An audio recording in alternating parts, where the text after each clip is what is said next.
잠시 기도드리겠습니다. 사랑과 은혜가 많으신 하나님 아버지 주님께서 우리를 이렇게 사랑하셔서 오늘도 말씀을 접하게 하여 주심을 감사드립니다. 말씀을 함께 나눌 때에 깨달음이 있는 귀한 시간 될 수 있도록 복 주시옵소서. 우리 주 예수 그리스도의 이름으로 기도드리옵나이다. 아멘. 자, 오늘은 요셉을 만나겠습니다.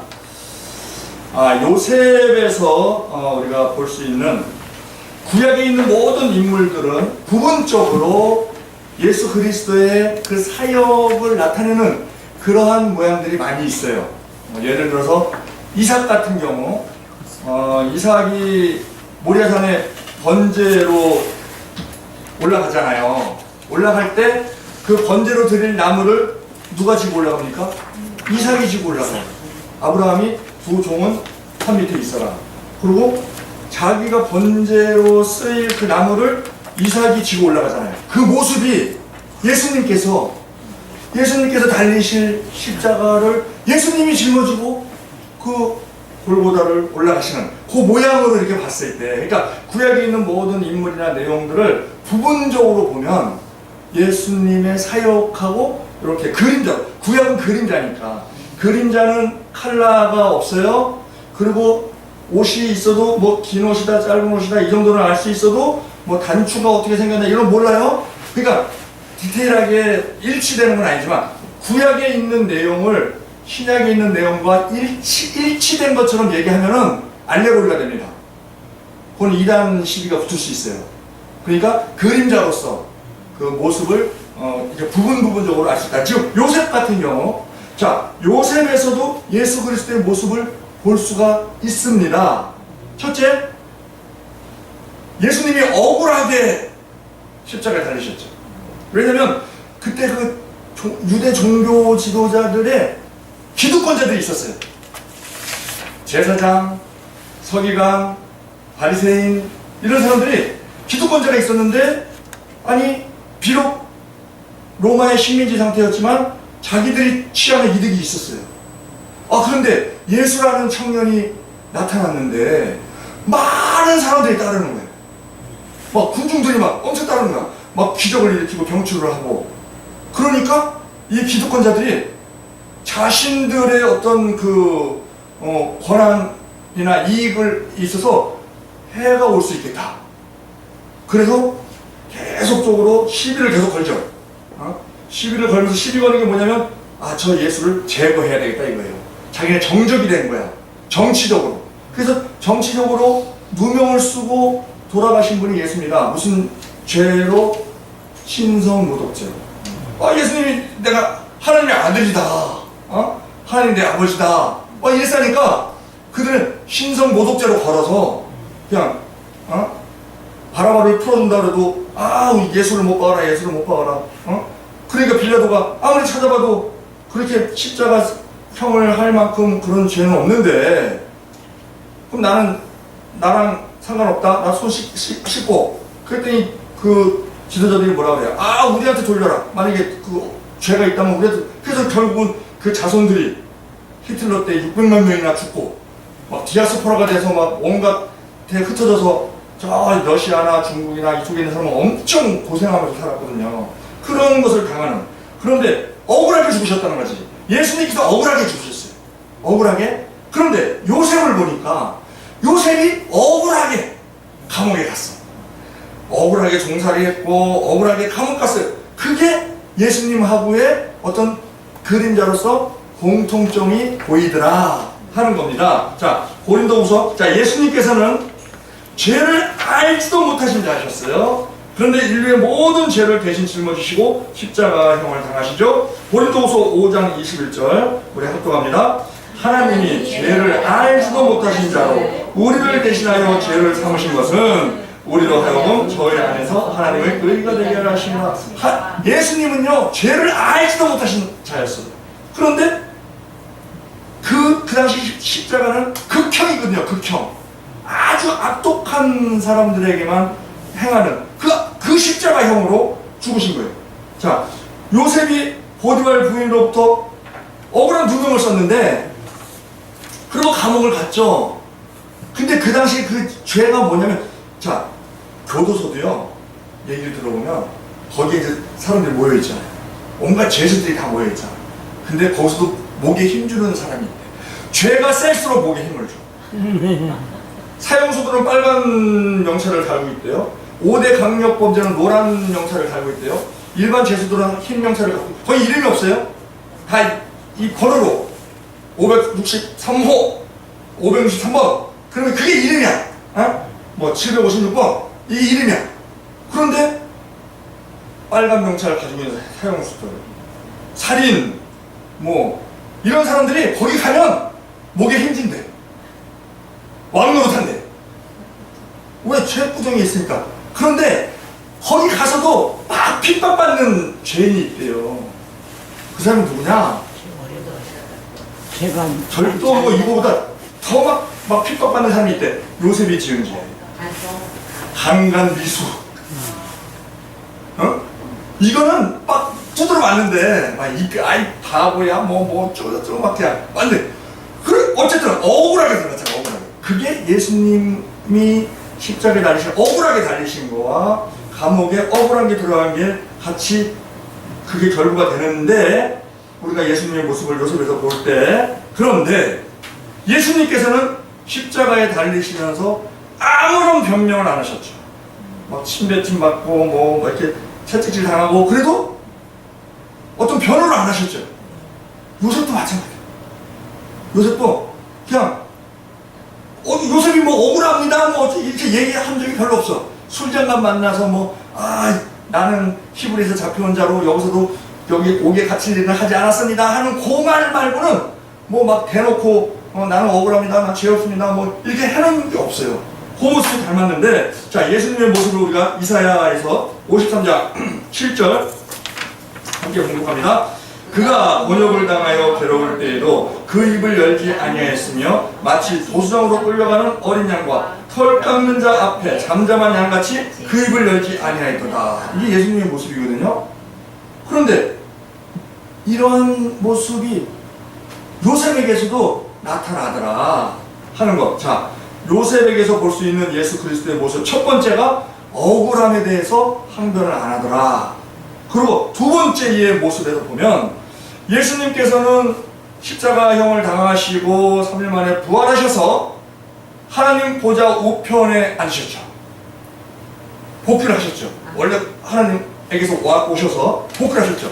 자, 요셉도 감옥에 들어갔지만 총리에 올라가는 그 모습이 예수님께서 무덤에 가셨다가 하나님 보좌 우편으로 올라가신 그 모습과 일치되더라.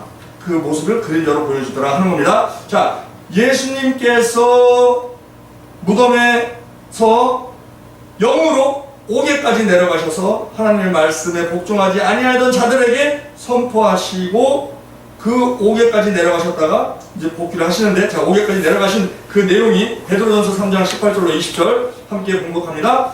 그리스도께서도 단번에 죄를 위하여 죽으사 의인으로서 불의한 자를 대신하셨으니 이는 우리를 하나님 앞으로 인도하려 하심이라. 육체로는 죽임을 당하시고 영으로는 살리심을 받으셨으니 그가 또한 영으로 가서 옥에 있는 영들에게 선포하시니라. 그들은 전에 노아의 날 방주를 준비할 동안 하나님이 오래 참고 기다리실 때에 복종하지 아니하던 자들이라. 방주에서 물로 말미암아 구원을 얻은 자가 몇 명뿐이니 겨우 8명이다.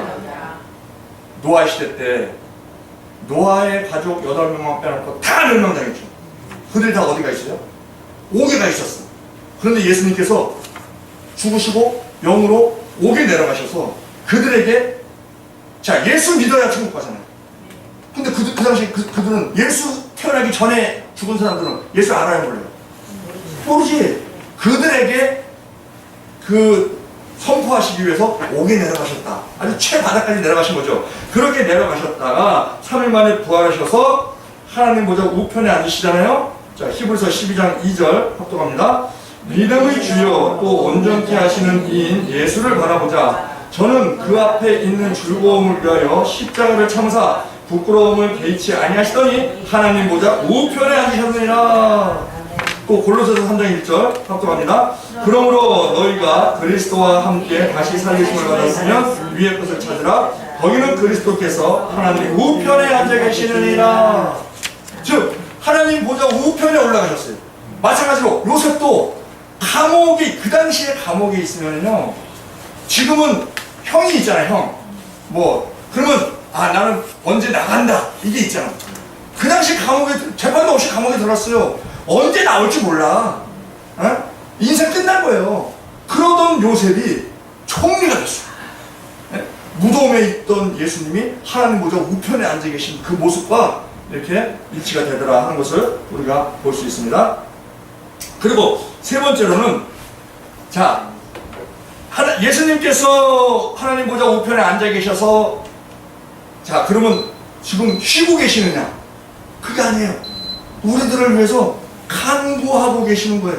네? 자, 히브리서 7장 24절로 25절 합독합니다. 예수는 영원히 계심으로 그 제사 직분도 갈라지지 아니하였나니 그러므로 자기를 힘입어 하나님께 나아가는 자들을 온전히 구원하실 수 있으니 이는 그가 항상 살아서 저희를 위하여 간구하십니다. 자, 영혼을 살리시기 위해서 간구하시는, 쉬지 않고 간구하시는 그 역할을 하시는 거예요. 그런데 요셉도 총리가 돼서 그냥 호의호식하고 자기만 위해서 살았느냐? 그게 아니죠. 애국 사람들을 비롯해서 주변의 모든 사람들을 살리기 위해서, 기근이 이제 7년 기근이 오니까 그거에 대한 대비를 함으로 말미암아, 그러니까 가나안에 있던 그 애국 야곱 형제들, 야곱 아들들도, 요셉의 형제들도 식량 구하러 그 애국에 왔다가 요셉을 만나잖아요. 그때 이제 총리가 그 오는 사람들을 다 일일이 상대하겠어요? 그런데 형제들이 왔다고 하니까 특별히, 그런데 그 꿈이 이루어지는 걸 봐봐요. 이 요셉이 형제들한테 시기 질투를 받은 게 꿈 때문에 그렇죠. 물론 아버지 야곱의 편에 채색 옷을 입었다 그랬어요. 채색 옷은요, 길다란 옷이에요. 그거는 노동을 하지 않는 옷입니다. 채색 옷을 입고는 일을 못해요. 그러니까 요셉은 일을 안 했어. 아버지 사랑을 받아서. 그런데 그래갖고 형제들이 막 시기 질투를 했어요. 저 자식은 말이야, 아버지는 쟤만 좋아하고, 우리는 맨날 고생시키고. 근데 저 도단으로 양치러 갔을 때 형제들이, 그때의 아버지가 요셉한테 형들이 잘 있나 한번 보고 와라. 근데 그때도 요셉은 채색 옷을 입고 와요.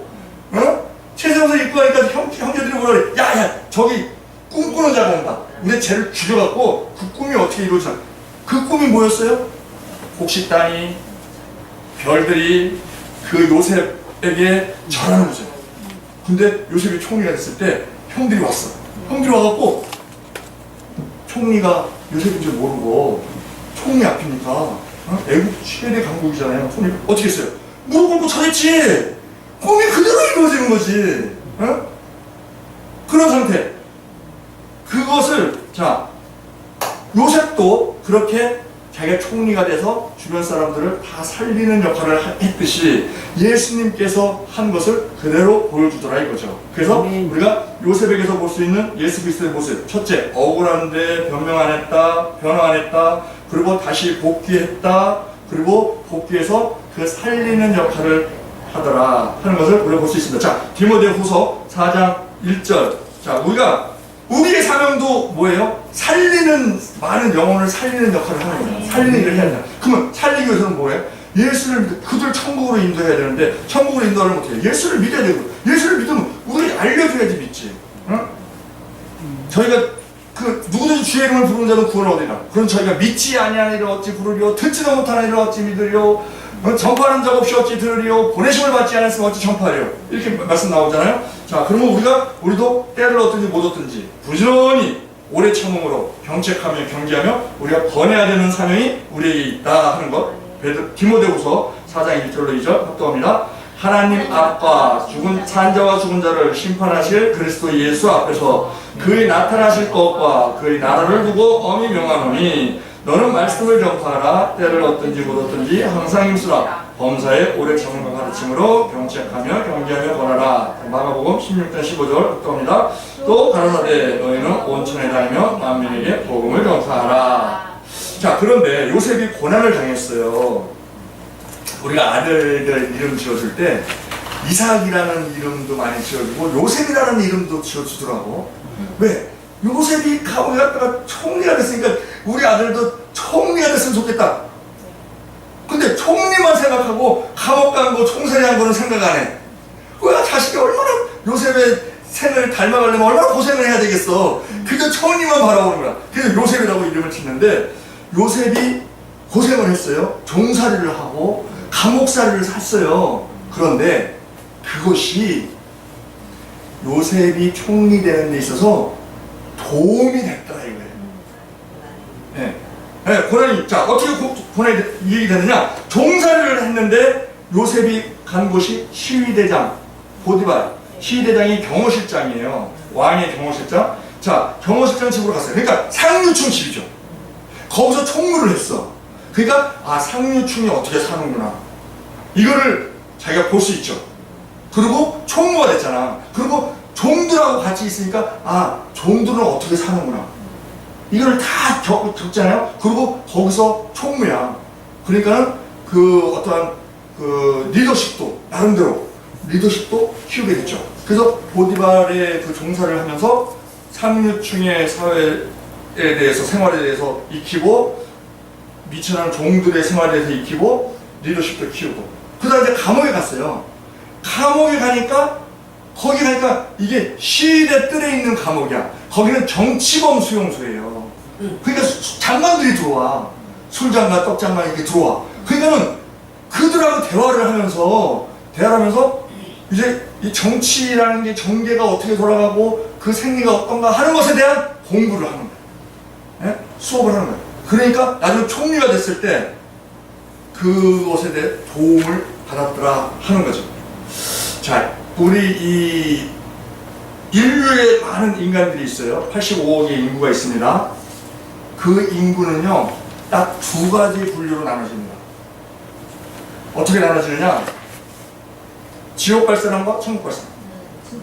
자, 또 두 가지 어떻게 나눠지느냐? 예수 믿는 사람과 예수 안 믿는 사람. 딱 둘로 나눠져요. 그런데 그 둘의 모습이 술장관, 떡장관에서 딱 나오더라는 거야. 술장관이 어떻게 됐어요? 복직했어. 천국 간 거예요. 떡장관은 어떻게 됐어요? 사형당했어. 지옥 간 거예요. 멸망당한 거예요. 인류의 그 술장관, 떡장관의 얘기가 우리가요, 그냥 성경을 나는 100독했다, 200독했다, 그러고 막 읽으면은 겉모양만 보여요. 아, 술장관, 떡장관이 있네? 근데 술장관은 복직했고, 떡장관은 사형당했네? 그 내용만 알죠. 그런데 그 술장관, 떡장관이 우리 인류에 있는 모든 인간을 대표하는 그러한 사람으로 나온다 하는 것은 이렇게 설명을 듣지 않으면 몰라요. 술장관처럼 천국으로 복직하는 사람이 있고 떡장관처럼 멸망해서 지옥 가는 사람이 있다. 이게 딱 둘로 나눠지는 거예요. 이 술장관, 떡장관으로 딱 나눠지는 거예요. 저는 처음에 술 부르면은, 술장관 부르면은, 아, 술은 술 취하지 말라도 있고, 뭐 술은 쳐다보지 말라도 있고, 술은 안 좋은 거니까 멸망을 받는 게 어울릴 것 같고, 떡장관은 떡은 예수님께서 나는 생명의 떡이다 뭐 이러시니까 떡장관은 복직을 해야 되는데, 아, 이게 반대예요. 술장관은 복직했는데 떡장관은 망했어. 이게 자꾸 헷갈리는 거야. 어? 그래서 이렇게 외웠어.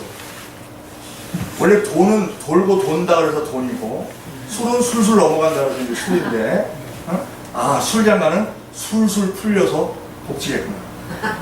떡장관은 떡 됐구나. 어? 어? 떡 돼서 망했구나. 아, 이렇게 외웠다니까. 그게 안 잊어버려. 술장, 우리가요, 이 외우는 거에 있어서도, 자, 창세기도 보면요, 창세기 4장, 그러면 무슨 내용이냐? 죽을 사자를 딱 생각해요. 가인이 아벨을 쳐 죽인 사건. 어? 죽을 사자. 그리고 창세기 6장. 6장이 무슨 내용이야? 그럼 잘 몰라요. 6장이 무슨 내용이야? 자, 6자를요, 6자 이렇게 있잖아요. 6자를 이렇게 돌려. 그러면 이게 방주가 돼요. 방주. 6장 방주장이야. 그 창세기 9장. 9장이 무슨 얘기냐? 9자가 이렇게 있잖아요. 9자를 이렇게 공중에 띄워서 이렇게 좀 기울여보면 이게 무지개처럼 이렇게 돼. 9장은 무지개상이구나. 그 그리고 창세기 11장은 이게 쌍둥이 빌딩처럼 밥을 타고 그리고 민수기 21장이 있어요. 자, 민수기 21장이 무슨 내용일까? 그럼 잘 몰라. 그런데 이 자를 이렇게 쓰고요. 일자를 길게 써. 21장이니까 21장 장대에 노뱀 달리는 21장 장대에 노뱀 달리는 지혜로운 다섯 처녀하고 저 미련한 다섯 처녀 나오는 내용이 마태복음 25장이에요.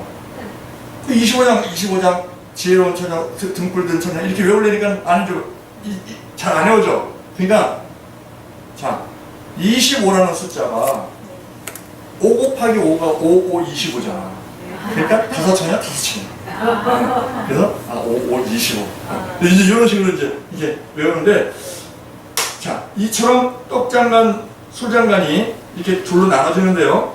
술장간이 복직을 하는데 그 꿈에서 이제 그 요셉이 풀어주잖아요. 그런데 복직을 하려면 자 우리가 천국을 가려면 예수를 믿어야 돼.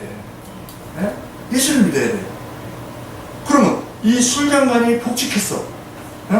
다시 이제 그 장관이 됐어. 그러면 예수랑 어떻게 연결이 되느냐? 자, 술장관이요. 꿈 얘기를 하는데 자, 창세기 40장 9절 합독합니다. 술 맡은 관원장이 그 꿈을 요셉에게 말하여 가로되 내가 꿈에 보니 내 앞에 포도나무가 있다. 포도나무가 있대 자기 앞에. 그런데 이 포도나무가 의미하는 것이 무엇이냐? 이 포도나무가 예수님을 상징하거든요.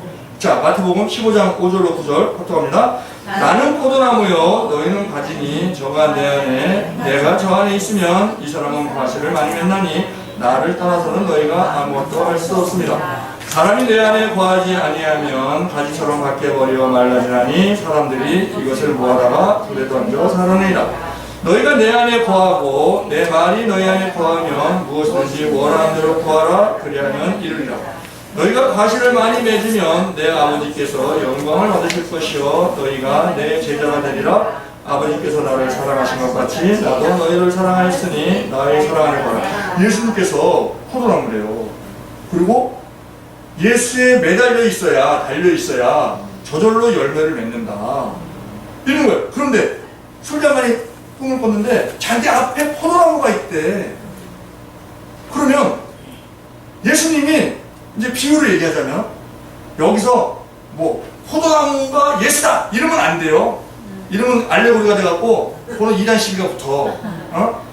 왜 포도나무가 진노의 포도나무도 있고 막 이러기 때문에 성경에. 그런데 비유적으로 보자면은 술장관 앞에 포도나무가 있대. 근데 예수님이 나는 포도나무다 이러셨거든. 그러면 이거를 예수로 본다고 하면 이 사람 앞에 예수가 계심으로 말미암아 이 사람의 모든 죄를 다 가리우시는 거야. 포도나무 앞에 딱 있으니까 자기가 포도나무 앞에 있는 게 아니고 내 앞에 포도나무가 있는데 근데 포도나무를 예수로 보니까 죄가 가려지는구나. 그러니까 죄를 지었어도 안 보이는구나. 안 보이는 거지. 도말을 하였다 그랬어요. 도말을 하였다고. 도말이라는 거예요. 우리가 페인트 칠하는 거를 도장업이라고 그래. 도말이라는 게요. 예수 피를 이렇게 칠하는 거예요. 죄가 없어지는 게 아니야. 죄가 있는데 그냥 칠해서 안 보이게 하는 거야. 그래서 우리가 받는 게 칭의입니다. 의롭다 칭함 받는 거예요. 예수 믿으면 그 십자가 보혈의 공로로. 그런데 이제 이 포도나무 술장관이 꿈을 꿨는데 자기 앞에 포도나무가 있대. 그러니까 예수님이 죄를 가리고 있구나. 그런데 또 창세기 40장 11절에 빈잔이 나오는데 자 합독합니다. 내 손에 바로의 잔이 있기로 내가 포도를 따서 그 즙을 바로의 잔에 짜서 그 잔을 바로의 잔에 들어놓은 거예요. 자, 포도즙을 짜서 자기 잔에다가 담아서 바로를 줬대요. 그러면 포도즙을 자기가 잔에다가 담으려면 이 잔이 비어 있어야 돼. 잔에 뭐가 있으면 왕한테 주는 건데 뭐가 섞어서 뭐 줄 수 있어요? 잔이 비어 있어야 돼. 그래야 포도즙을 딱, 즉 자기 자신이 모든 것을 다 버리고 빈 상태로 자기 부인 상태로 있을 때 예수님께서 은혜를 주실 수 있다 이거지. 자기 앞에 포도나무가 있고 그리고 자기가 잔을 가지고 있는데 이게 빈잔이야. 아무것도 없는, 이제 감옥에 들어가 있으니 뭐 욕심낼 것도 없고, 나는 이제 그냥 하늘에서 그냥 처분하는 대로, 왕이 처분하는 대로 그냥 이런 식으로 자기 부인이 있는. 그래서 예수님께서 공생애를 하실 때 가장 먼저 하신 말씀이 회개하라, 천국이 가까워하네요. 이 말씀을 하시고 나서, 그리고 그 누가복음 16장 24절, 마가복음 8장 34절, 누가복음 9장 23절 같이 공동으로 되어 있는 말씀 중에 자기 부인에 대한 말씀이 있어요. 자, 우리 합독합니다. 마태복음 16장 24절. 예수께서 무리와 제자들에게 이르시되 누구든지 나를 따라오려거든 자기를 부인하고 자기 십자가를 지고 나를 쫓을 것이라. 자, 자기 십자가를 지고 나를 쫓으라는 거예요. 그럼 자기 부인이 안 되면 자기 십자가를 못 짓습니다. 왜 그러느냐? 십자가라는 거는요, 고통입니다. 그런데요, 이 십자가라는 건요, 나를 위해서 지는 게 아니에요. 예수님이 예수님을 위해서 십자가를 지지 않으셨어. 인류를 위해 지셨지.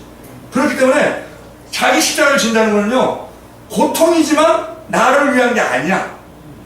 내 이웃을 위한 거라든지, 아니면 하나님을 위한 거라든지, 내 가족을 위한 거라든지, 그걸 지라는 거고. 그런데 인간은 본능적으로 자기 보호 본능이 있기 때문에 자기가 살아있는 입장에서는 자기 십자가를 못 집니다. 피합니다. 그래서 자기 부인이 있어야 되는 거야. 그러니까 지금 이 술잔만이 가지고 있는 이 빈잔, 속이 텅 비어 있어. 자기의 속, 마음이, 그 심령이 가난한 상태가 되는 거야. 그러니까 텅 비어 있는 상태야. 그렇기 때문에 예수님께서 앞에서 딱 계심으로 말미암아 죄를 딱 가려주셨어. 이 꿈을 보니까 요셉이, 당신은 복직합니다. 딱 이렇게 한 거예요. 그리고 실제로 복직했죠. 그러니까 떡장관이 또 그 얘기를 했어.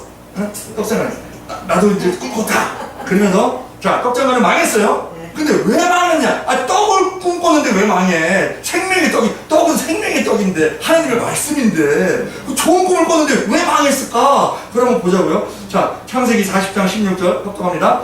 떡 굽는 가난장이 그 해석이 기람을 보고 요셉에게 이르되 나도 꿈에 보니 흰떡 세 강줄기가 내 머리에 있고. 자, 여기까지 좋아요. 흰떡이 한두 개도 아니고 세 개나 있어. 그럼 내 머리 위에 있어. 이건 길몽이야, 길몽. 왜? 이건 예수님의 말씀. 나는 생명의 떡이다. 예수님께서 말씀하셨어요. 그것도 흰떡이야. 이거 할렐루야야. 이거 복직하게 생겼어. 그런데, 자, 떡도 예수님을 상징합니다. 우리 요한복음 6장 35절 합독합니다. 예수께서 이르시되 나는 생명의 떡이니 내게 오는 자는 결코 줄이지 아니할 것이요 나를 믿는 자는 영원히 목마르지 아니라. 그래서 이것도 길몽이야. 그런데 문제가 뭐냐? 자, 창세기 40장 17절 합독합니다. 그 윗가는 줄에 바로를 위하여 만든 각종 구운 식물이 있는데 새들이 내 머리에 방주에서 그것을 먹더라. 그래요. 복음이요. 자, 창세기에서 우리가 원복음이라고 그래요. 창세기 3장 15절을 내가 너로 여자와 원수가 되게 하고 여자의 후손과 원수가 되게 하리니 여자의 후손은 내 머리를 상하게 할 것이요. 예수님입니다. 내 머리를 상하게 할 것이요. 너는 그의 발꿈치를 상하게 할 것이라고 했어요. 발꿈치 어디를 상하게 하는 거야? 발꿈치. 앞꿈치가 있고 뒤꿈치가 있어요. 끝을 상하게 한다는 거야. 그런데 신발이 상징하는 게 뭐냐면요, 우리가 전신갑주에서 보면 구원의 투구, 믿음의 방패, 복음의 신발이에요. 왜? 돌아다니면서 전해야 되니까 복음의 신발, 성령의 검 그러잖아요. 이 신발이라는 것은요, 발에는 우리가 마귀를 밟아요, 발로. 성경에는 그래요. 뱀과 정갈을 밟는다고. 왜? 우리에게는 신발이 있기 때문에. 신발이 뭐예요? 복음이에요. 복음으로 밟는 거예요. 마귀 귀신을 하나님의 말씀으로 밟는. 그런데 그 끝을 상하게 한대. 자, 예수님께서는 십자가상에서 마귀의 머리를 상하게 하셨어요. 그런데 이 마귀들은, 귀신들은 그 끝을 상하게 한대. 복음을 상하게 한다는 거예요. 이단 사설들이 그래서 나오는 거예요. 끝을. 이단이 뭡니까? 우리가 불교를 이단이라고 안 그래요. 타종교 그러지. 이단은 뭐야? 성경책을 가지고 예수님을 찾으면서 끝이 살짝 달라. 끝단자, 달을 이자. 이단. 거기에 끝을 상하게 하는 거야. 신발의 끝을, 발의 끝을, 복음을 상하게 하는 거야. 복음. 그런데 지금 이 떡장관이 꿈꾼 게 떡은 잘 껐는데 흰떡에 3개씩이나 잡고 각종 구운 식물이 있대. 구운 식물을 왜 구워요? 맛을 내기 위해서 굽거든. 왜? 누구 맛에 좋기 위해서? 인간 맛에 좋기 위해서. 복음을요, 우리가 천국 전하고 지옥 전하고 그냥 원색대로 전해야 되는데, 교인들이 싫어한대. 일주일 동안 막 그 고생하고 경쟁사회에서 살다가 와서 좀 힘 얻고 나가야 되는데, 주일날 설교 때 막 회개하고 뭐 막 지옥 얘기하고 막 거룩 얘기하고, 그러니까는 듣기 싫다는 거야. 그러면 이 성도들이 그냥 축 쳐져갖고 자꾸 교회로 옮긴다는 거야. 그래서 요즘은 목사들이 설교를 할 때 맞춤 서비스를 해요. 성도들이 뭘 좋아하나? 뭘 해야, 무슨 어떤 설교를 해야만 아멘 소리가 크게 나오나, 내 입을 넓게 여나, 막 이러면서 그냥 맞춤 소리, 그러니까 싫은 소리를 안 해. 그러니까 힘이 없습니다. 몸이. 지금 이 술장만이, 떡장만이 문제가 되는 건 뭐냐면, 떡은 좋았는데 구운 식물이 문제예요. 복음이 변질이 되면요, 누가 좋아합니까? 마귀가 좋아합니다. 그러다 보니까 새들이 와서 먹어요. 이 새가 누구냐? 자, 구운 떡이라는 것은 가공된 복음을 얘기하는 거고, 인본주의적인 그런 인간의 구미에 맞게 각색된 그런 복음, 거짓 복음입니다. 근데 그 복음을 좋아해서 마귀가 오는데, 새가 마귀의 상징이에요. 예수님께서 4가지 밭을 얘기할 때 그 말씀 하세요. 길가밭, 뭐 돌짝밭, 다시밭, 뭐 좋은 옥토. 길가밭을 뿌린 것은요, 다른 것은 쌀이라도 나는데, 나다가 죽는데 길가에 나는 것은 쌀이 못 나. 왜? 길가니까 딱딱하잖아요. 성도들 중에서도 막 길가는 사람들이 많이 다녀서 길이 뺀질뺀질해. 성도들 중에서 뺀질뺀질한 성도들이 있어. 복음 안 들어갑니다. 예? 그 종교생활 하는 거예요. 그냥 와서 졸다가 그냥 가고, 그냥 쉴 줄도 안 하고, 봉사도 안 해요. 그러고 나는 크리스찬이다 그래요. 그런데 예수님께서 4가지 밭을 비유하실 때에, 자, 누가복음 8장 4절 5절 합독합니다. 각 동네 사람들이 예수께로 나와 큰 무리를 이루니 예수께서 비유로 말씀하시되, 씨를 뿌리는 자가 그 씨를 뿌리러 나가서 뿌릴새 더러는 길가에 떨어지매 밟히며 공중의 새들이 먹어버렸고 그랬어요. 자, 새가 와서 먹습니다. 그리고 그거에 대한 해석을 합니다. 자, 누가복음 8장 11절로 12절. 이 비유는 이러하니라. 씨는 하나님의 말씀이요 길가에 있다는 것은 말씀을 들은 자니, 이에 마귀가 와서 그들로 믿어 구원을 얻지 못하게 하려고 말씀을 그 마음에서 빼앗는 것입니다. 누가 와서 그 씨를 먹어요? 새가 와서 먹어. 새가 와서. 근데 예수님께서 그래요. 마귀가 와서 그 말씀 뺏어가는 것이다. 그러니까 이 새는요, 마귀를 이렇게 연상케 하는데, 떡장관이 떡 3개 거기까지 좋았는데 이거 구웠어. 맛을 내려고. 그렇죠. 순수하게 해야 돼. 그러니까 누가 와? 새가 와. 새가 와서 먹어버렸어. 그러니 구원을 받을 수 있어요? 없어요? 거짓 복음 갖고 어떻게 구원을 받아? 못 받지. 그러니까는 떡 되는 거지. 죽는 거지. 떡장관은 거짓 복음을 소유했다가 마귀에게 이용당하고 결국 멸망하는 이단 사설에 빠져있는 그런 성도를 보여주는 거예요. 그런데 여기서, 자, 요셉이 한 실수가 있어요. 요셉도 인간이죠. 그래서 뭐 형들이 잘못하면 막 가서, 이 요셉은 아주 순수해요. 그러니까 형들이 막 잘못하면은 그냥 가서 아버지한테 이러는 거야. 자기가 동생이잖아. 11번째 동생. 그러니까 형들한테 말한다고 형이 듣겠어? 근데 요셉의 눈에는 저건 아니지. 이게 분별이 가는 거예요. 그러니까 형한테 얘기를 못해. 그리고 아버지한테 가서 얘기하는 거야. 아버지 아무개 가요. 뭐 이러 하는데요. 이건 아니잖아요. 그러니까는 이제 형들이 또 뭘 더 막 싫어하지 마. 그런 실수도 있고, 또 채세보, 그냥 아버지가 채세보 줬다고 그 도단에 가서 있는, 그러니까 채세보 무슨 일을 안 하니까 집에만 있는데 그 형들은 그냥 풀 찾아서 저 멀리까지 갔잖아요. 근데 거기 가서 아버지가 가서 좀 형들 잘 있나 보고 하라 했더니 또 옷을 좀 다른 걸 입고 가지 않고 그 형들이 그렇게 싫어하는, 보기만 해서 막 이가 갈리는 채색옷을 입고 가는 거야 또. 채색 입고 가고 뭐 이렇게. 그러니까 아주 순수한 거지. 좋게 말하면 순수한 거고, 좀 안 좋게 말하면 조금 좀 생각이 좀 부족한 사람이 있었어. 그런데 이 요셉이 무슨 실수를 하느냐. 자, 창세기 40장 13절로 15절. 자, 읽겠습니다.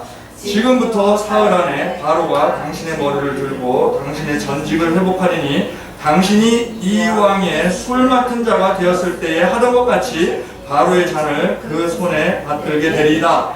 당신이 득이하거든 나를 생각하고 내게 은혜를 베풀어서 내 사정을 바로에게 구하여 이 집에서 나를 건져내소서. 나는 히브리 땅에서 풀려온 자요 여기서도 옥에 갇힐 일을 행치 아니하였나이다. 자, 사람은요 누구에게 이렇게 도움을 주면 그 사람한테 또 도움 청할 게 있으면 도움을 청하려고 하는 마음이 인지상정이에요. 네? 지금 이 요셉이 술장관의 꿈을 해석을 해줬어요. 그리고 당신은 옥직합니다. 이 얘기를 해줬어요. 그러면 이 요셉 입장에서는 다른 장관도 아니고 술장관이야. 술장관은요 그 바로한테 술 따라주면서 이런저런 얘기를 하는 거예요. 그러면 술이 알딸딸 할 때 바로가 알딸딸 할 때 부탁 좀 하라는 거예요. 나는 억울하게 들어왔습니다. 그러니 나를 좀 석방시켜달라고 바로한테 좀 얘기 좀 해주세요 하고 얘기하는 겁니다. 왜? 자기가 도움을 준 사람이니까. 떡장관한테 그 얘기 안 해. 떡장관은 이제 망할 사람이니까. 술장한테 당신이 득이하거든 나를 생각하고 내 사정을 봐서 나를 이 집에서 벗어나게 하소서. 나는 히브리에서 잡혀온 자로 여기에서도 나는 이 옥에 갇힌 일을 행치 않아야한다. 나 자기 중심이 딱 돼버려요. 지금 이 요셉은 포람데오 신앙에 있는 사람이에요. 그래서 그 보디발 부인이 유혹했을 때 종으로서 얼마나 좋은 기회예요. 그런데도 내가 어찌 하나님 앞에서 득지하리까? 그러면서 거기 저항했던 사람이잖아요. 그런 포람데오 신앙이던 사람이 무너집니다. 술장한테 딱 은혜를 베풀고 나서 술장 복직할 때 확실하니까 그러니까 당신이 득이하거든 나를 생각해서 좀 나를 나가게 해달라고. 우리가요 다른 사람을 도울 때 저는 항상 그 생각을 해요. 내가 큰 희생을 하면서 상대편을 돕는 것은 좀 이렇게 꺼려지는 경우가 많이 있어요. 그런데 나는 아무것도 아닌데 상대편에게 큰 도움을 주는 일이 있어. 제가 마을버스 한참 올라가는 옛날 문재인 대통령 살던 그 밑에 동네에서 이제 사는데 거기 이제 마을버스가 이렇게 올라가요. 그럼 이제 내려올 때 저는 이제 차를 타고 내려오죠. 걸어서 내려오려면 거기 한 15분 정도 내려와야 돼요. 그 버스 타는 데까지, 스위스 그랜드 호텔까지 내려와야 돼요. 근데 저는 이제 차 타고 이렇게 내려오잖아요. 편하게 내려오죠.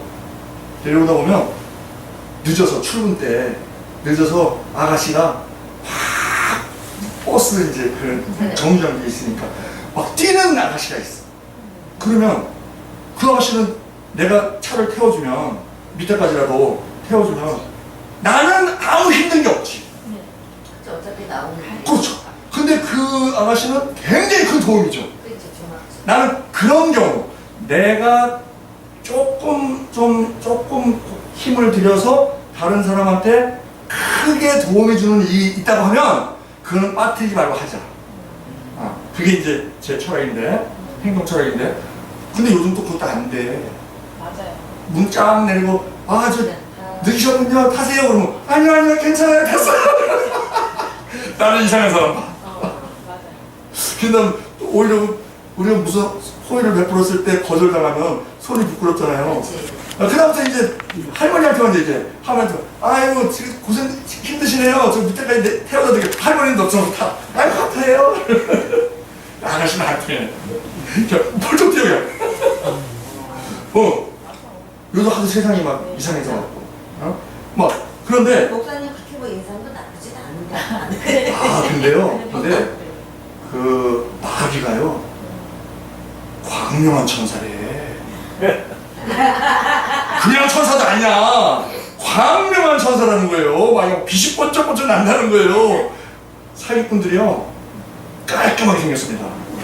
인상이 험악하면요 사기가 안 먹혀요. 그렇지.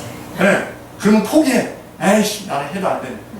근데 아주 매끄러운 사람들이 그렇지. 우리가 여성분들도 그 노동부에서 이제 이렇게 카드 이렇게 나와서 뭐 학원 다닐 수 있게끔 뭐 배움 카드인가 뭐 이제 그걸 이렇게 주는 게 있어요. 그러니까 이제 이 아가씨가 완전히 순둥이처럼 생겼어. 금방 저 달걀에서 금방 나온 병아리처럼 그냥 뽀송뽀송하니 그냥 아주 그냥 나락하니 그냥 코스모스처럼 나락하니 그냥 아주 그냥 순수하게 순백색 이 아가씨가 한 20대 아가씨가 이제 제빵을 배우고 싶다고 제빵을 이제 갔어요. 가서 이제 이렇게 배우려고 하는데 그것을 상대하는 남자는 한눈에 봐도 날라리야. 어느 집안이 64 빌딩에서 셋이 아버지, 엄마, 아들이 떨어졌는데 한 명도 안 죽었대. 그래서 왜 안 죽었나 했더니 뭐 아버지는 제비였고 또 엄마는 날라리였고 또 뭐 아들, 딸은 뭐 비행 청소년이었다. 안 죽었다 그러는데 근데 이 남자는 한눈에 봐도 날라리야. 한눈에 봐도. 근데 이 남자가 그 아가씨를 이제 이렇게 상담을 하면서 한눈에 봐도 무슨 뭐 먹잇감을 앞에 뭐 하이에나처럼 그렇게 이제 대하는 거예요. 그래서 뭐라고 하냐면 아가씨 그동안 놀았어요? 그러니까 네. 그럼 뭐 집에서 뭐 하고 지냈어요?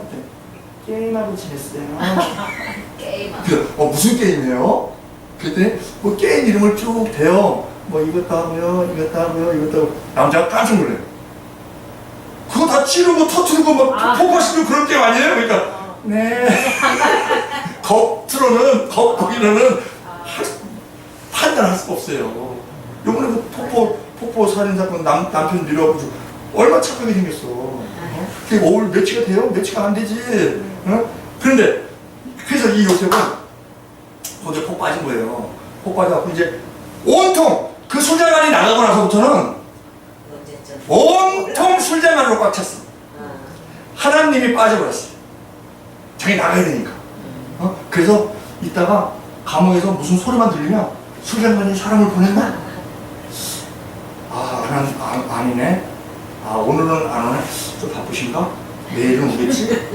이게요, 한 사람이 어느 한 군데 마음이 뺏기면요, 그 마음이 없어질 때까지 보통 1년 6개월 걸립니다.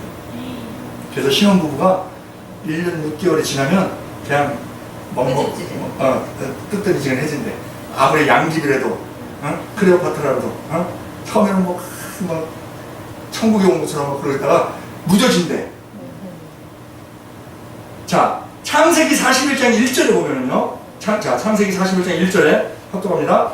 만 2년 후에 바로가 꿈을 꾼 중 자기가 하숙까지 했는데, 자, 요셉이 2년 동안 옥살이를 합니다. 왜요? 술장관한테 매여 있으니까 하나님께서는 그 술장관한테 의지하는 마음이 없어질 때까지 기다리시는 거예요. 그런데 보통 그게 한 1년 6개월 걸린다는 거예요. 그러니까 2년 정도 지나면 싹 없어지지. 술장관은 나가서 성경이 그래요. 술장관은 기억지 않고 잊었더라 그래요. 그러고 나서 이제 이 요셉이 완전히 이제 마음이 술장관한테서 떠나고 지워지고 포기하고 하나님께로 다시 돌아왔을 때 만 2년 후에, 그리고 바로에게 꿈을 딱 꾸게 하셔서 이제 그때 가서 꿈 해몽하고도 그러잖아요. 뭐 대단하다고 막 그러면은 이건 제가 꾼 게 아니고 하나님께서 이렇게 알려주신 겁니다. 이런 식으로 하나님한테 공을 올리잖아요. 자, 그러니까 이러한 실수를 모든 인간들은 다 할 수 있다는 거예요. 그래서 우리가 인간이 살다 보면 좋은 일도 있고 나쁜 일도 있고 뭐 롤러코스터처럼 오르락내리락 한다. 그래서 세상 사람들이 만든 말이 있어요. 뭐 세영치 마라 그러고 뭐 호사다마라 그러고 그런 얘기를 해요. 경험에 의해서. 아까 우리가 요셉이 감옥에 갔을 때 아니면 종살이 했을 때 유익이 있더라 하는 걸 우리가 봤죠.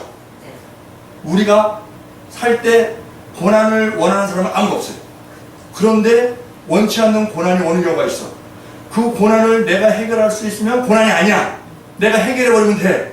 근데 내가 해결을 못하니까 고난이야. 그런데 하나님께서는 그런 우리에게 주는, 우리는 하나님 안에 있잖아요. 하나님 안에 있는 거는 뭐랑 똑같냐면 그리스도 안에 있으면 뭐랑 똑같냐면, 자, 밖에 지금 엄청 더워요. 밖에 뭐 겨울에 또 추워. 밖에 있는 사람은요, 춥고 덥고 다 당해야 돼.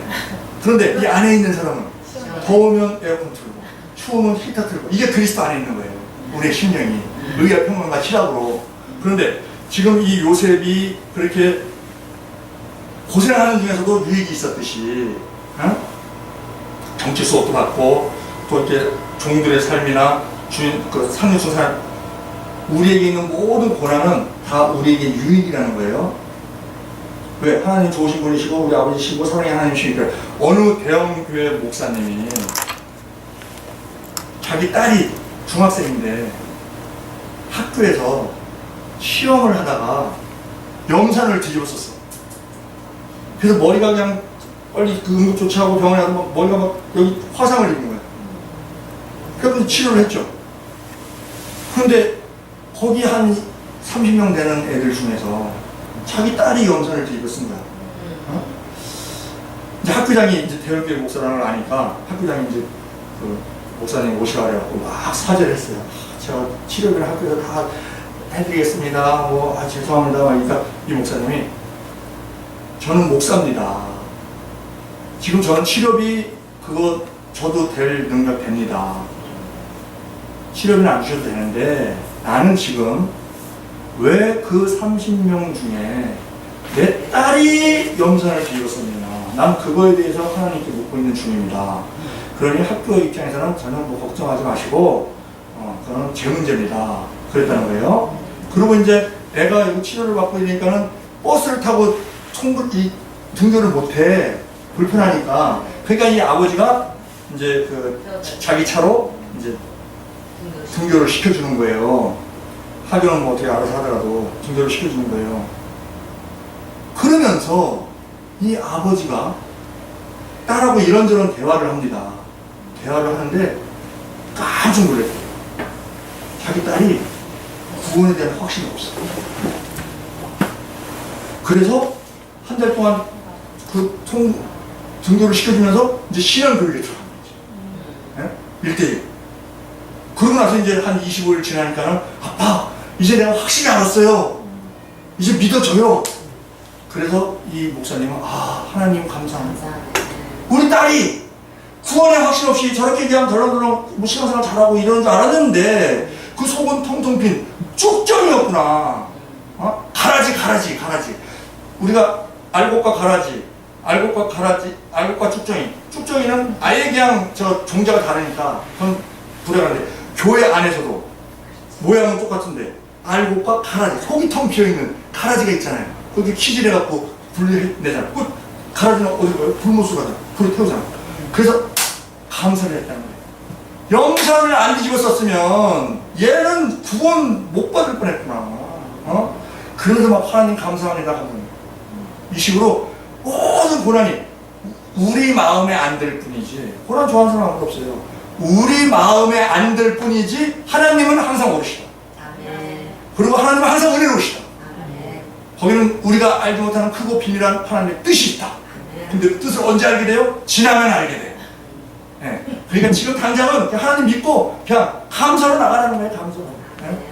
빌립보서 4장 6절 제가 은혜를 좀 많이 쓰는 선거. 아무것도 염려하지 말고 오직 모든 은혜 기도와 간구로 너희 구할 것을 감사함으로 하나님께 알라. 그리하면 모든 지각에 깨어나는 하나님의 평강이 그리스도 예수 안에서 너희 마음과 생각을 지키시라. 우리가 왜 힘들어요? 마음과 생각이 무너지니까 힘든 거거든. 가난 때문에, 병 때문에, 억울함 때문에. 근데 그걸 지켜주신다는 거예요. 어떨 때? 감사함으로 기도할 때. 근데 왜 감사함으로 기도하느냐? 모든 종교에는 기도가 있습니다. 비난이나 다 있어요. 종교가 없을 때 나무에다가도 빌고 바위에다가도 빌고. 왜? 바위가 이거 오래 살거든. 이게 천년이 가도 이렇게 그냥 있거든. 그러니까는 바위한테 비는 게 아니에요. 바위를 관장하는 신이 있다고 믿는 거야. 그 신한테 신은 눈에 안 보이니까. 인도에 소를 숭상해요. 소를 숭상하는 게 아닙니다. 인도에는 3억 개의 신이 있는데 그들이 믿는 거는 신이 눈에 안 보이죠. 근데 소를 타고 다닌다고 믿는 거예요. 그러니까는 사거리에 소가 딱 누워도 크라시를 못 누르는 이유가 그 위에 있는 신이 괘씸하게 생각하면 해코지가 들어오는 거예요. 어느 정도 신앙이 좋냐면요, 어느 농촌에서 아버지가 딸한테 얘기합니다. 추수를 앞둔 농촌을 바라보면서, 야, 저거 추수하면은 내가 너를 시집 보내줄게. 올 가을은 굉장히 복된 가을이 되겠다. 근데 소가 30마리 들어와갖고 다 밟아버렸어. 못 막아요. 다 밟아버렸어. 이 아버지가요, 딸한테 너무 감사하다. 네가 시집가면 불행해질 거를 아시고 저렇게 수고를 하시는구나. 이 신앙이 힌두 신앙이에요. 아이고 주여. 그러니까 우리 마음에 안 든다 하더라도 하나님께서는 항상 오르시고 그 안에는 우리가 알지 못하는 크고 비밀한 은혜가 있다. 근데 우리가 왜 감사했냐? 다 비난이다 비난이다 하는데 엉뚱한데 비는 사람이 많아. 근데 우리는 참 신이시고 왕중왕이신 하나님께 빌 수 있다는 것에 일단 감사하고, 아멘. 그리고 분명히 어떤 모양으로든지 간에 내가 원하는 모양으로 응답 주시지 않습니다. 하나님의 뜻대로 응답을 주십니다. 그런데 그걸 선한 응답이에요. 그렇기 때문에 그 응답을 주실 거를 믿고 미리 감사하는 거예요. 그래서 감사함으로 하나님께 구해라. 그러면 너의 마음과 생각을 지켜주시겠다. 그럼 지켜주시면요, 병 들어도 억울해도 가난해도 아무 문제가 안 돼. 왜? 마음이 뭐 속사람이니까 단단한데 뭐. 그러니까 사람들이 그러죠. 아니 저 지경이면 곡소리만 해야 되는데 감사하대. 내가 보기에 정신 이상은 아닌 것 같은데 야 대단하다. 그게 믿는 자들의 능력입니다. 아멘. 세상 사람들 감사하는 일 있을 때 감사하는 건 세상 사람들 해요.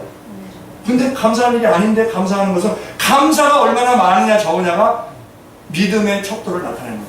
우리는 그냥 감사하는 거죠. 무엇보다 감사함으로 내가 먼저 경험을 해야 다른 사람한테 권할 수 있어요. 간디가요 막 이모할 때 TV 많이 나올 때 어느 엄마가 꼬마를 데리고 왔어.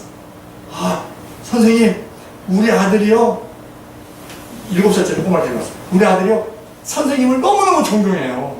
그러니까 선생님이 한마디 해주시면 얘가 바로 말 들을 거예요. 얘가 사탕을 너무 먹어요. 그러니까 얘가 사탕 먹지 마라 이렇게 한 말씀만 좀 해주세요. 얘가 사탕을 끊어야 되는데 도대체가 안 돼요. 그러니까 간디가 애를 머리를 쓰다듬으면서 엄마한테 그러는 거예요. 아, 한 달 후에 오셨으면 좋겠습니다. 그러고 한 달 동안 그냥 사탕 잠깐 먹는 거 못 먹고 한 달 후에 왔어요. 왔더니 이 간디가 머리를 쓰다듬으면서 얘야 사탕 먹으면 이빨이 안 좋단다. 그러니까 사탕을 좀 줄이도록 해라. 그러니까 애가 네 그러는 거예요. 그리고 줄였다는 거예요. 그래서 엄마가 아니 선생님 빨리 한 달 전에 왔을 때 그때 말씀을 해주시지 왜 그때 말씀 안 하시고 한 달 후에 오라고 그러셨나요? 간디가 그러더래요. 아 그때는요 저도 사탕을 먹고 있었거든요. 나부터 끊고 나부터 끊고 그렇게 얘기해야 그게 간디의 사상이었다는 거예요. 우리가 항상 매사에 감사할 수 있다는 게 또한 감사합니다. 예, 기도드리겠습니다.